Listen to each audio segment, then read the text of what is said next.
Kita telah mulai dengan Tesalonika dan kita telah melihat banyak yang dituliskan Paulus kepada jemaat Tesalonika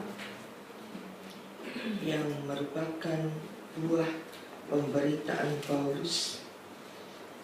Dikatakan di ayat yang kedua, kami selalu mengucap syukur kepada Allah karena kamu semua dan menyebut kamu dalam doa kami, sebab kami ingat pekerjaan imanmu, usaha kasihmu, dan ketekunan pengharapanmu kepada Tuhan kita Yesus Kristus. Jemaat yang bertumbuh dalam pelayanan iman Paulus, hingga mereka menjadi jemaat yang berkembang baik dalam iman, dalam kasih, dalam pengharapan. 3 kata yang diucapkan Paulus kepada jemaat di Korintus. Kalau kita baca itu di 1 Korintus pasal 13, yang dengan tegas berkata, yang tinggal di tengah-tengah jemaat Korintus itu ada 3 perkara besar: iman, pengharapan, dan kasih. Nah, rupanya ada di tengah-tengah pelayanan pekerjaan Tuhan di Tesalonika. Pekerjaan yang ayat yang pasal kedua,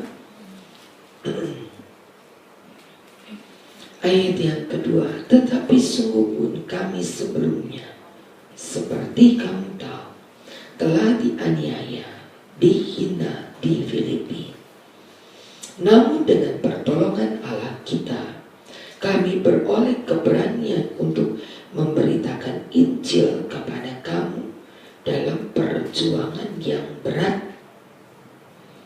Sebab nasihat kami tidak lahir dari kesesatan atau maksud yang tidak murni, dan juga tidak disertai tipu daya. Sebaliknya, karena Allah telah menganggap kami layak untuk mempercayakan Injil kepada kami, karena itulah kami berbicara bukan untuk menyukakan manusia, melainkan untuk menyukakan Allah kita. Jadi dengan kata lain, pelayanan Paulus di Tesalonika itu bukan munafik. Ada kalanya ia berkata keras, tidak tanggung-tanggung. Ada kalanya juga menunjuk kesalahan dengan terang-terangan, seperti pasal yang keempat, nasihat untuk hidup kudus. Dengan terang-terangan, Paulus tidak cuma berbicara menyenangkan manusia. Karena pembicaraan yang hanya sekedar toleransi itu tidak tulus. Pembicaraan, teguran yang sekedar habis nggak enak, kalau terang-terangan nanti tersinggung, itu bukan perkataan yang menyukakan Allah. Allah selalu ingin kita berbicara dengan apa adanya. Allah tidak ingin kita hanya sekedar berbicara untuk menyukakan manusia. Contoh ayat 7, Allah memanggil kita bukan untuk melakukan apa yang cemar, melainkan apa yang kudus. Hidup perzinahan marak di Tesalonika. Sebab itu dengan tegas dikatakan, Allah memanggil kita bukan melakukan yang cemar, melainkan yang kudus. Kalau tidak mau terima firman yang keras ini, kamu bukan menolak manusia, melainkan menolak Allah yang memberikannya juga Roh yang kudus kepada kamu. Tidak tedeng aling-aling, tidak sekedarnya, tidak hanya menulis untuk menyenangkan manusia. Hiduplah tertib, hiduplah tenang. Jangan suka campur urusan orang lain.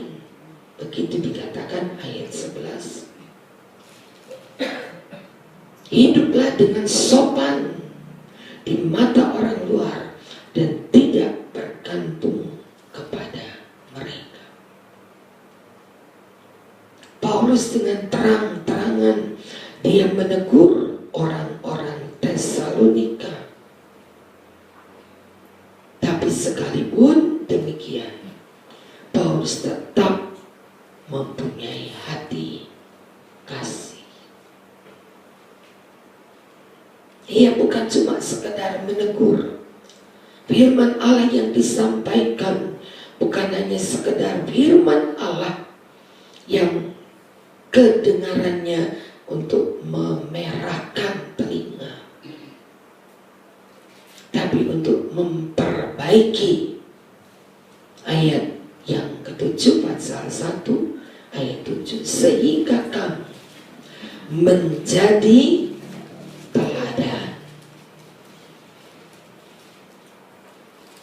supaya jemaat Tesalonika menjadi orang-orang yang disebut pantas, disebut teladan untuk semua orang di wilayah Makedonia dan Akhaya. Karena dari antara kamu firman Tuhan bukan bergema hanya di Makedonia dan Akhaya, tapi juga di semua tempat telah tersiar kabar tentang imanmu kepada Allah, sehingga kamu tidak usah mengatakan apa-apa tentang hal itu. Peliharakan iman. Paulus dengan jelas, dengan terang-terangan, dengan tidak merasa ada rasa orang timur itu gak enak, sungkan, takut menyinggung perasaan.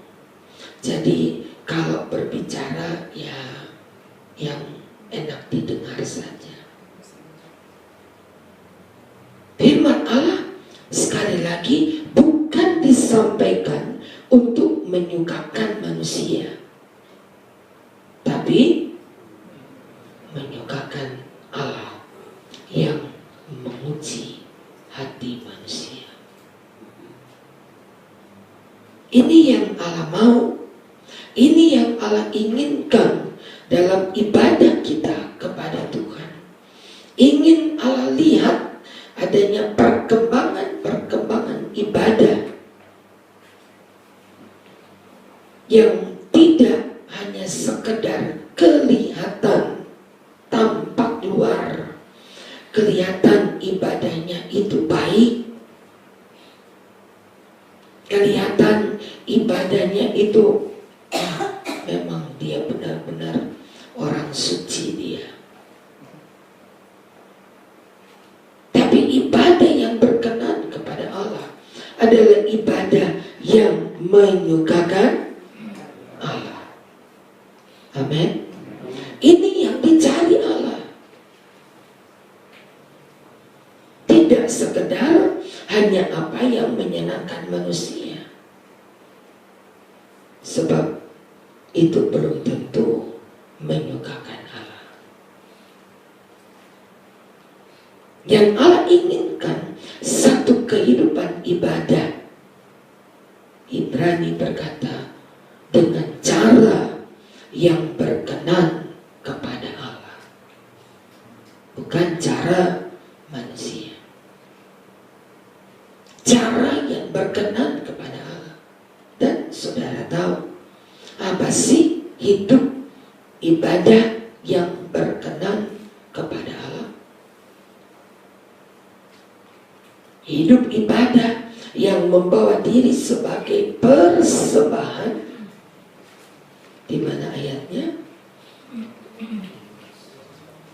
Roma 12 ayat 1.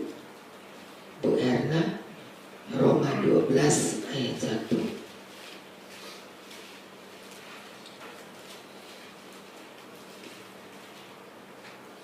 Karena itu saudara-saudara, demi kemurahan Allah, aku menasihatkan kamu supaya kamu mempersembahkan tubuhmu sebagai personan yang hidup, yang kudus dan yang berkenan kepada Allah.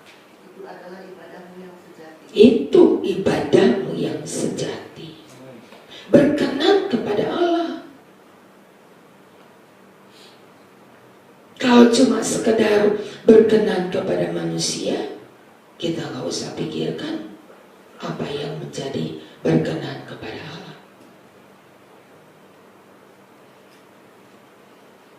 Tidak ada ibadah yang berkenan kepada Allah kalau kita cuma hanya sekedar menyenangkan manusia. Hingga seringkali ibadah kita tidak mendatangkan berkat.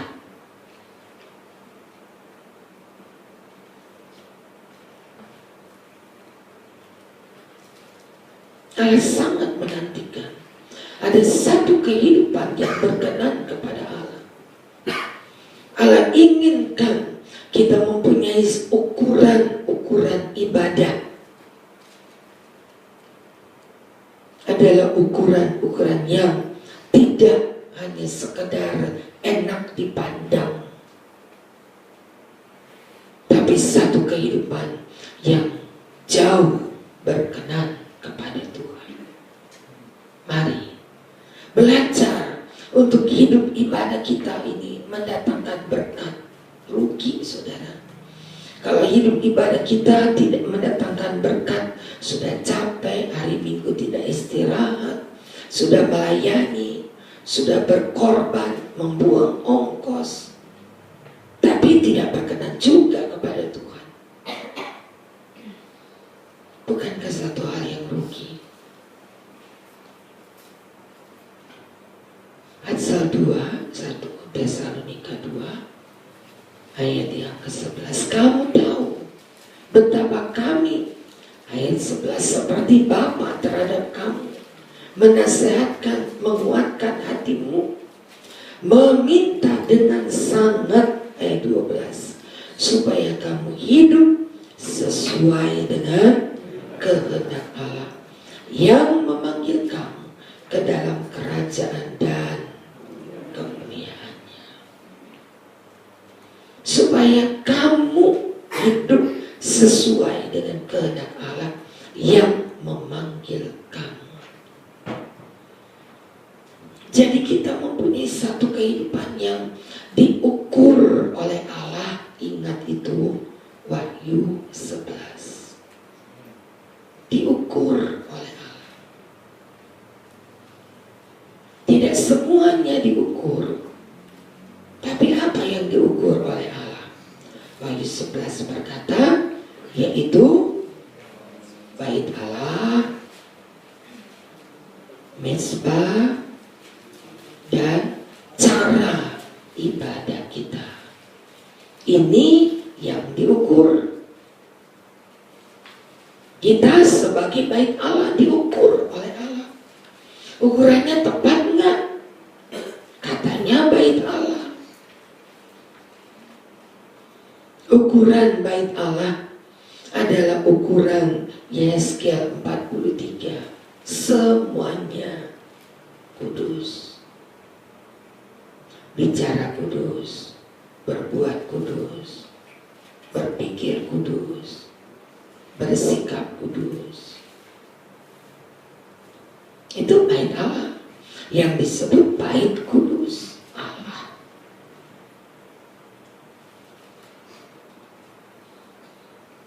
Yeremia berkata, jangan percaya kalau mereka berkata bait Allah, bait Allah, bait Allah, sebab hidup mereka tidak menggambarkan bait Allah. Ngomong bisa, bicara bisa, tapi mempunyai ukuran bait Allah enggak.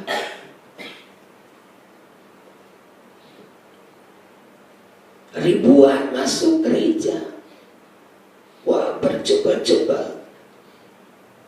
Tapi apakah ribuan orang itu diukur dalam ukuran bait Allah? Apakah itu cocok? Banyak yang berusaha masuk melewati pintu yang sempit. Ribuan masuk berdesak-desakan. Semua cuma pintunya cuma untuk satu orang. Karena itu sangat berusaha. Lukas 13. Tetapi kalau masuk melewati pintu yang sempit itu nggak bisa masuk, nggak masuk ukuran.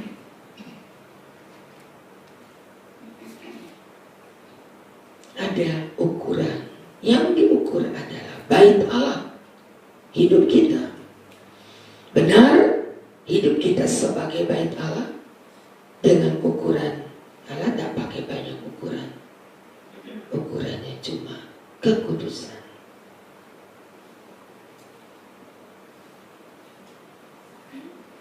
Ukuran yang dipakai oleh Allah kasih. Diukur cocok nggak ya dengan kata bait Allah. Pada waktu bicara mezbah, di situ bicara kasih. Karena mezbah itu hanya dipergunakan oleh orang-orang yang mengikat janji dengan Allah berdasarkan korban. Mezbah dipergunakan untuk ukuran kasih. Bait suci dipergunakan ukuran kekudusan. Kalau mezbah dibicarakan mengenai kasih. Untuk apa kita membawa persembahan tanpa kasih? Untuk apa? Sekedarnya.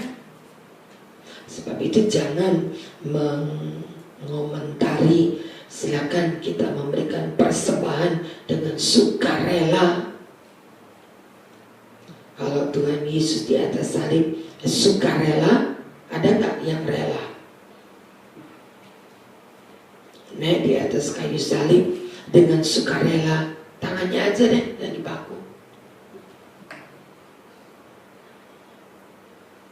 Itu dari kepala sampai kaki. Itu bukan sukarela. Itu yang disebut dengan kasih. Dari kepala, dari ujung kepala. Ketika mahkota duri ditancapkan, itu bukan sukarela, saudara.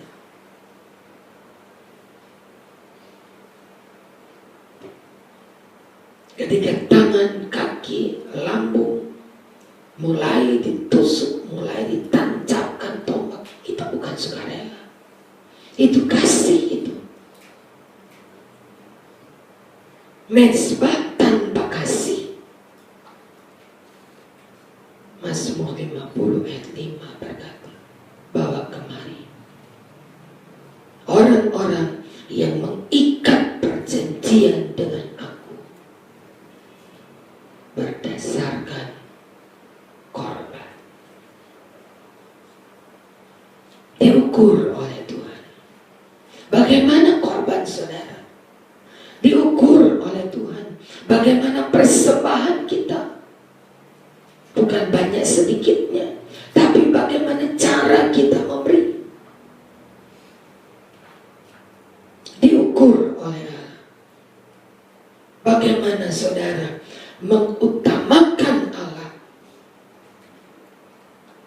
Memberi dengan mengutamakan Tuhan. Karena Allah sangat tahu untuk diri sendiri yang besar kecil, untuk diri sendiri yang kok malu, untuk diri sendiri yang besar, untuk Tuhan yang kecil. Kenyataannya sih begitu. Teori lain. Kalau teori bagaimana? Dalam khotbah. Teori bagaimana berikan yang terbaik kepada Tuhan. Tapi ketika praktek, teori memang, tapi tidak dalam praktek hidup. Diukur loh. Yang pertama diukur dari apa?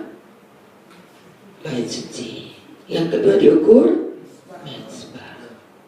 Diukur, bukan saya yang mengukur, tapi firman Allah berkata, bawa ukuran, bawa tongkat pengukur dan ukurlah.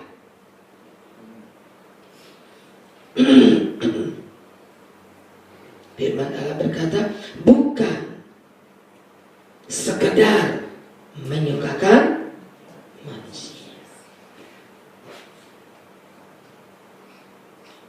Semakin hari semakin mengerti kehendak Allah. Semakin hari semakin memberikan persembahan yang berkenan kepada Tuhan. Baru itu saya berharap, kita semua berharap, satu hari kita sama ukuran dengan Kristus. Tiap hari diperbaiki, tiap hari dengan firman kita perbaiki diri. Yang ketiga yang diukur adalah dan orang yang beribadah. Nah tadi beribadah dengan cara yang berkenan kepada Tuhan. Persembahkan tadi tubuhmu menjadi persembahan yang hidup, kudus dan berkenan kepada Tuhan. Dan ini terjadi bukan pada gereja Yerusalem, gereja pertama, gereja awal, tapi terjadi pada akhir zaman. Terjadi pada hari-hari ini. Ayat ini tidak ditulis untuk gereja awal, tidak.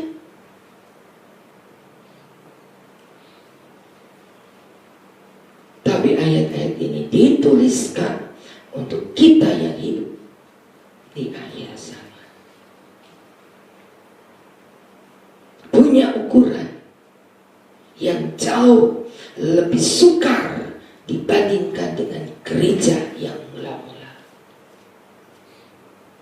Kenapa? Kenapa kok lebih sukar? Ukurannya kok lebih sukar daripada gereja yang mula-mula? Karena dianggap oleh firman Allah, kita yang tahu banyak, maka kita juga dituntut banyak. Kalau gereja mula-mula baru mengenal Injil, baru mengenal karya Roh, baru mengenal pengetahuan tentang firman Allah. Tapi semakin bertambah tahun, semakin banyak rahasia Allah yang disingkapkan semakin banyak pengetahuan firman Allah yang dibukakan, dan semakin banyak orang yang mengerti karena ada karya Roh Kudus. Dan kalau kamu tahu banyak, maka kamu dituntut banyak juga. Kalau hari ini kita nggak mengerti firman Allah, Allah bilang, loh, bagaimana kamu nggak mengerti? Nabi-nabi ada, pengajar-pengajar ada, Alkitab dibukakan dengan gamblang, karya Roh Kudus begitu nyata. Apa yang belum? Atau kamu orang bebal? Mari kita belajar. Semakin kita mengerti, semakin kita pada ukurannya Allah. Mari kita berdoa.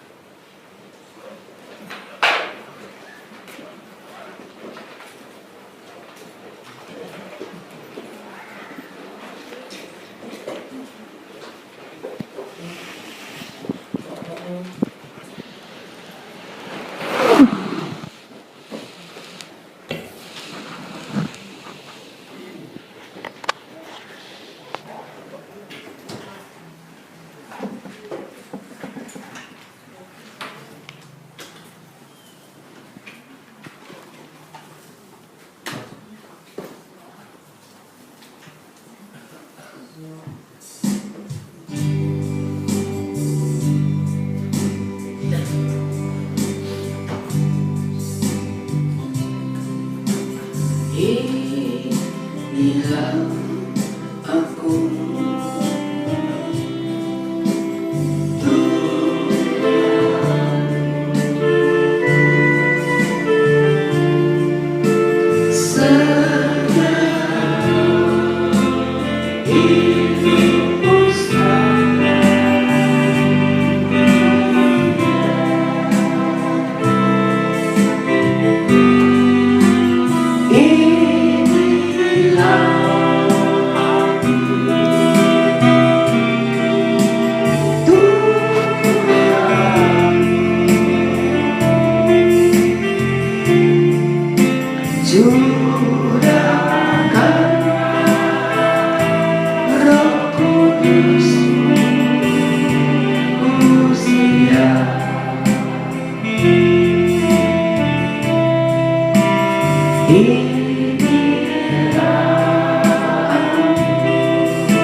setiap ibadah kami.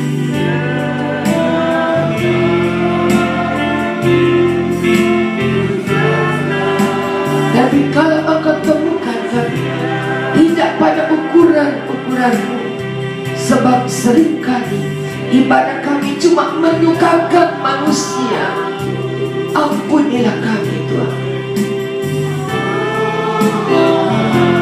Cuma orang mau lihat kami, hanya menyenangkan supaya manusia lain melihat kami. Kami hanyalah ibadah Farisi, kami hanya ibadah yang munafik. Ampuni kami Tuhan.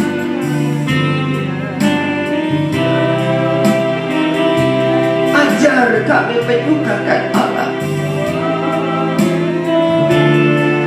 Ajar kami tahu bagaimana ibadah yang menyenangkan Engkau, yang berkenan kepada Tuhan, yang diberkati oleh Allah.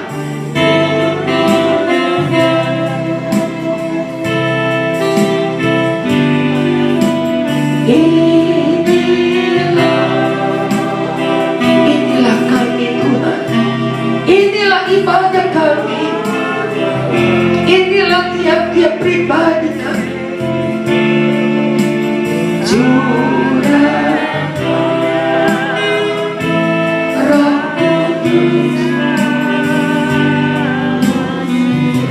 Mari kita berdiri bersama.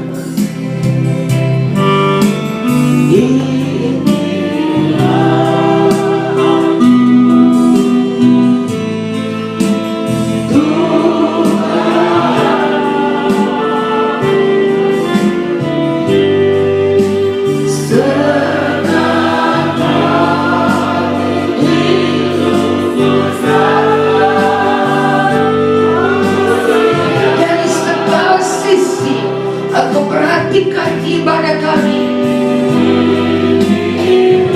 Curahkan berkat-Mu di atas setiap ibadah yang berkenan kepadamu.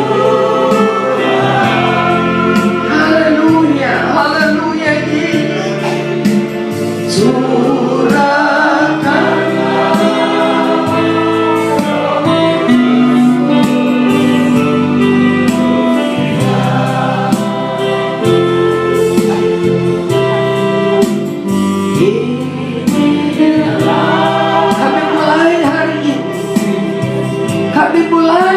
hidup yang berkenan kepada Allah.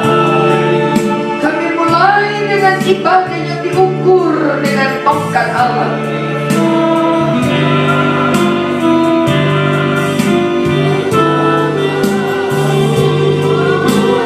Dan setiap jemaat-Mu didapati berkenan kepadamu.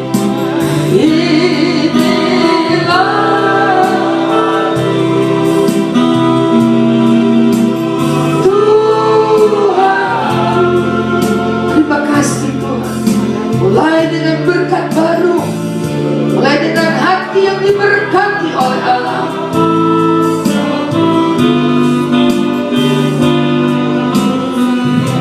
Terima kasih Tuhan.